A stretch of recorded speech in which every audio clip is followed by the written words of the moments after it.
Fort Sumner was a military fort in Baca County in southeastern New Mexico charged with the internment of Navajo and Mescalero Apache populations. From 1863 to 1868 at nearby Bosque Redondo. History. On October 31, 1862, Congress authorized the construction of Fort Sumner. General James Henry Carleton initially justified the fort as offering protection to settlers in the Pecos River Valley from the Mescalero Apache, Kiowa, and Comanche. He also created the Bosque Redondo Reservation, a 1,600 square mile area where over 9,000 Navajo and Mescalero Apaches were forced to live because of accusations that they were raiding white settlements near the respective homelands.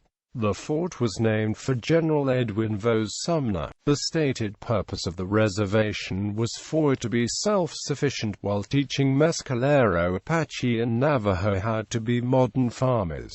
General Edward Canby, whom Carleton replaced, first suggested that the Navajo people be moved to a series of reservations and be taught new skills. Some in Washington, D.C. thought that the Navajo did not need to be moved and that a reservation should be created on their own land. Some New Mexico citizens encouraged killing the Navajo or at least removing them from the lands. The 1865 and 1866 corn production was sufficient, but in 1867 it was a total failure. Army officers and Indian agents realized that Bosque Redondo was a failure, as it had poor water and too little firewood for the numbers of people who were living there. The Mescalero soon ran away. The Navajo stayed longer, but, in May 1868, were finally permitted to return to the native lands. When the Bosque Redondo was first established, Gen.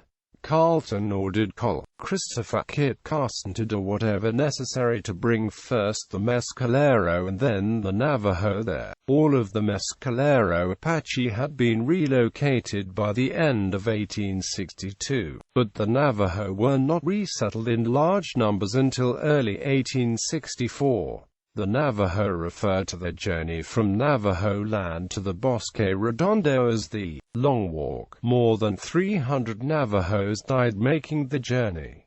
It was a bitter memory to many Navajo. One man described it as follows: "By slow stages we traveled eastward by present Gallup and Shushpito, Bear Spring, which is now called Fort Wingate. You ask how they treated us. If there was room, the soldiers put the women and children on the wagons. Some even let them ride behind them on the horses. I have never been able to understand a people who killed you one day and on the next played with your children."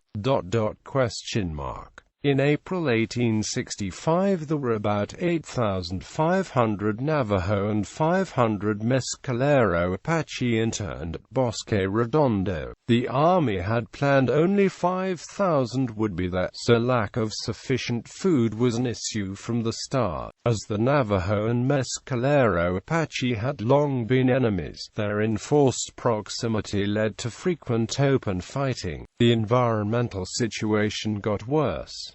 The interned people had no clean water. It was full of alkali and there was no firewood to cook with. The water from the nearby Pecos River caused severe intestinal problems, and disease quickly spread throughout the camp. Food was in short supply because of crop failures, Army and Indian agent bungling, and criminal activities. In 1865 the Mescalero Apache, or those strong enough to travel, managed to escape.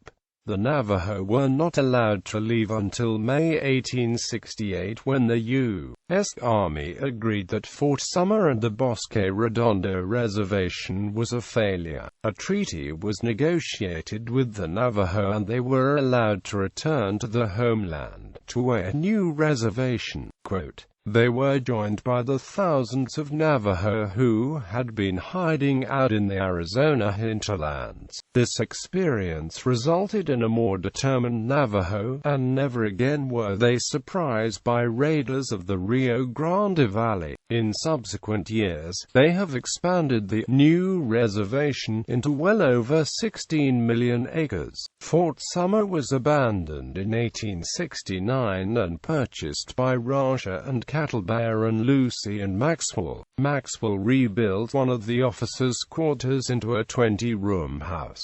On July 14, 1881, Sheriff Pat Garrett shot and killed Billy the Kid in this house, now referred to as the Maxwell House. Fort Sumner Historic Site. In 1968, 100 years after the signing of the treaty that allowed the Navajo people to return to their original homes in the Four Corners region, Fort Sumner was declared a New Mexico state monument. The property is now managed by the New Mexico Historic Sites Division of the New Mexico Department of Cultural Affairs. On June 4, 2005, a new museum designed by Navajo architect David N. Sloan was opened on the site as the Bosque Redondo Memorial. The Bosque Redondo Memorial and Fort Sumner Historic Site are located 6.5 miles southeast of Fort Sumner, New Mexico, 3 miles east on U.S. Route 60, U.S. Route 84, then 3.5 miles south on Billy the Kid Road.